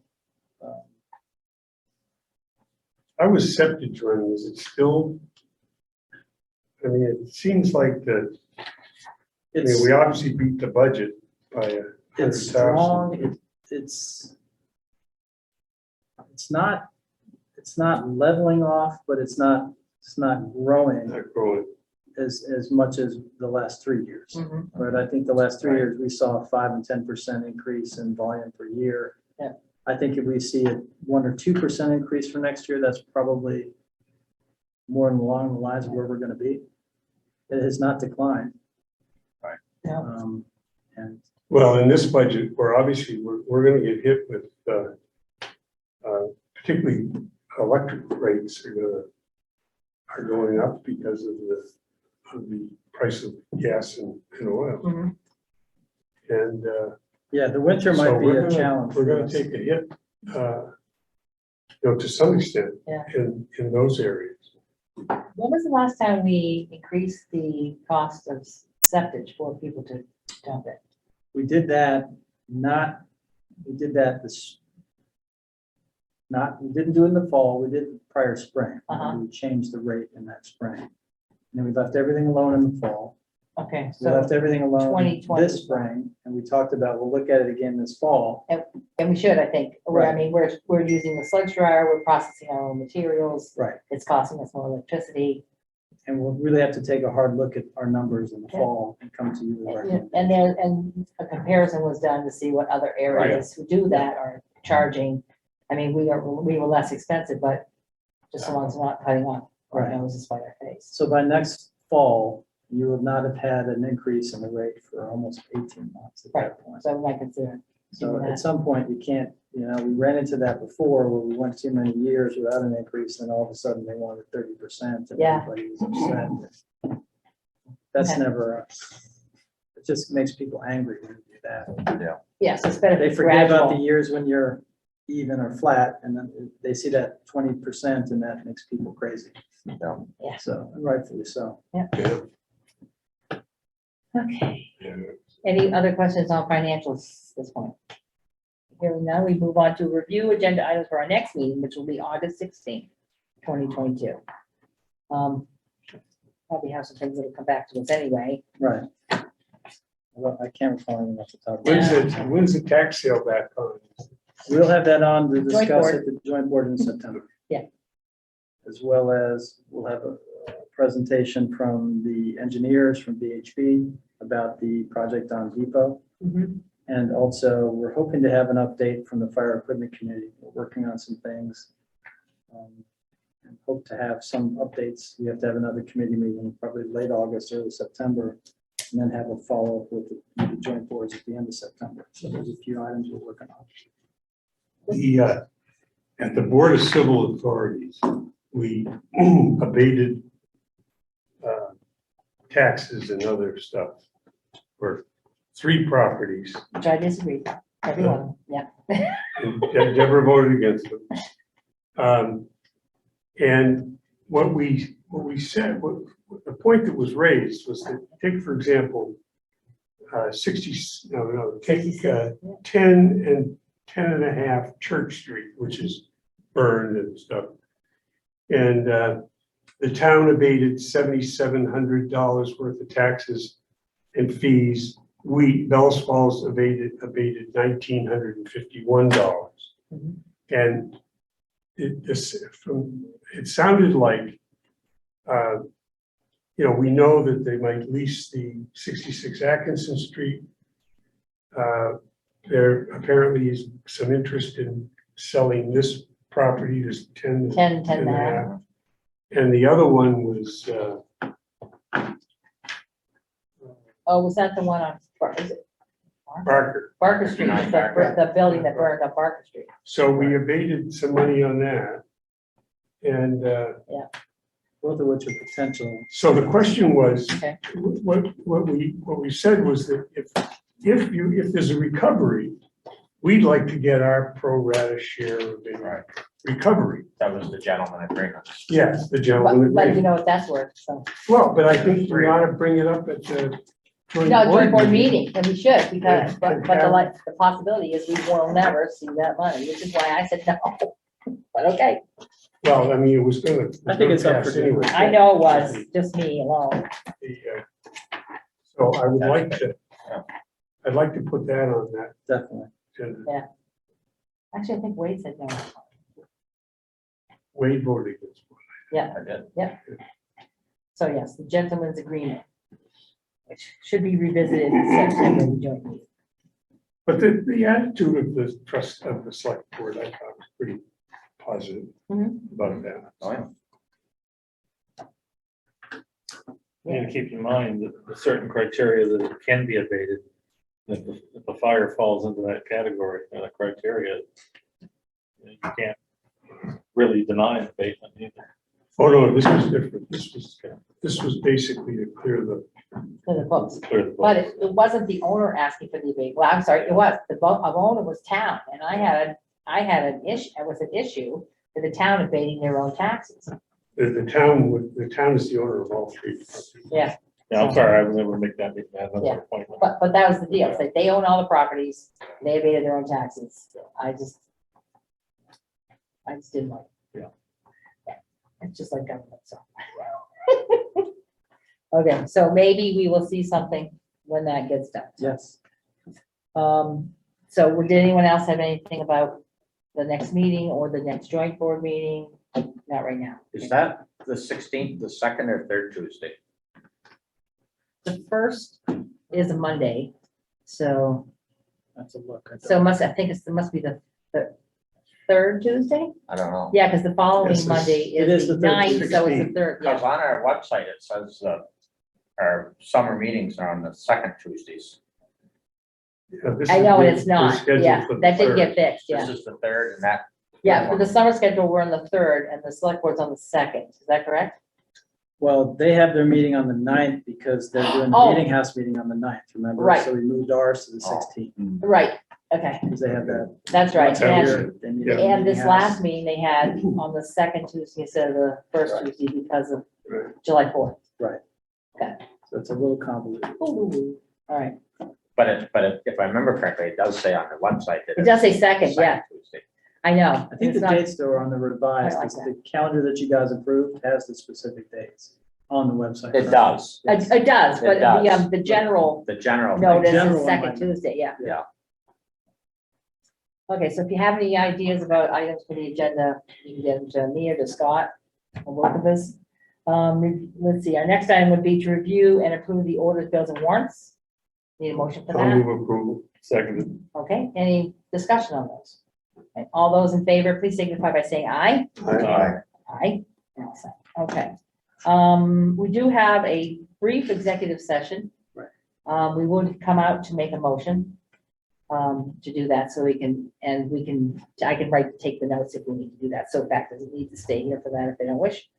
But we will come back out. About So, other move- business. But, excuse me, I'm gonna cover that. I just want to make sure that people are aware, Fact TV and so on and so forth is aware that we will be having that after other business. So Scott, other business, No, nothing. Wade, Yep. Just the first two items I've already mentioned to Brian and the manager one earlier, but I just wanted to pass along that I had a request for maybe the sidewalks in Morgan's Field to get looked at, because over the last several years, they've accumulated dirt and debris and grass, and they need to be re-edged and cleaned up, like Steuben Street. I can't name all the streets, but basically up there. So I pass that along to them for their request, and Okay. they're aware of that. And also, I also pass along a question that I had from a citizen about the water line coming from Pleasant Street down to the tomb. Yeah. Towards Gageville, that the trees there should maybe be addressed, so, or removed or whatever, before they get too big, before they do any future damage to the underground water line. Okay, who'd you pass it? Did you pass them on to? Brian and the manager. I'm assuming one of them will call the tree ward and I'll go take a look. We don't know whose property that is. Yeah. Yeah. That's gonna need some research, right? Yeah. And the last thing, I just was curious, I was gonna ask the manager if he heard anything, any movement on the sale of the cruiser. The old cruiser. No, I'll follow up on that. There was something and I don't remember now what it was. They sold it?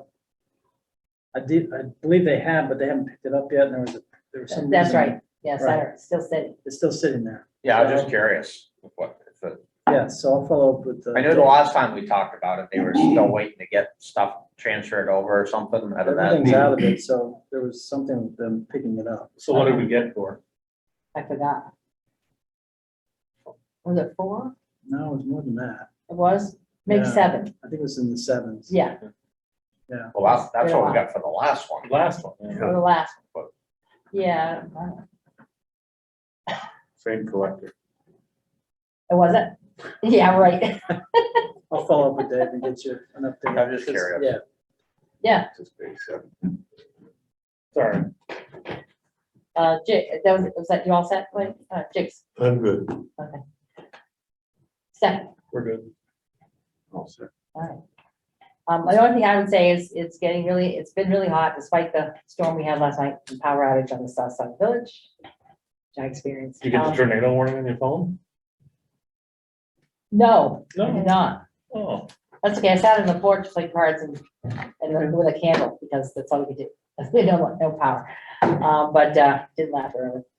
No big deal. And but just to be careful, those who have trouble breathing and elderly and that sort of thing, to try and stay in. I know that the library at least is one point for people to go if you need to get AC if you don't have it sufficient at home, and there's probably some other places in town, I just don't know. But try to stay in and avoid the heat. It was really pretty severe today, and it's supposed to be maintained that for the next few days. So it's somewhere in the vicinity of the same temperature, so just be careful. Let's see, our executive session, you have the card, would you like to? I move that the board enter executive session to discuss the appointment or employment or evaluation of a public official or employee pursuant to 1 VSA 313A3, Okay, and to include. the and to manager. include the manager. I need a second for that? Second. Okay. All those in favor, please signify by saying aye. Do we just, only one motion is needed for that? Only one? one. Okay, so therefore we will be coming back out, but I don't know that we would reconnect. It'll be brief and I'm gonna try to stop the video and then restart. let's see if we can do that. Right. If we can't, there'll be minutes taken. So we're back on and it is now 8:02. We're out of executive session and I need a motion.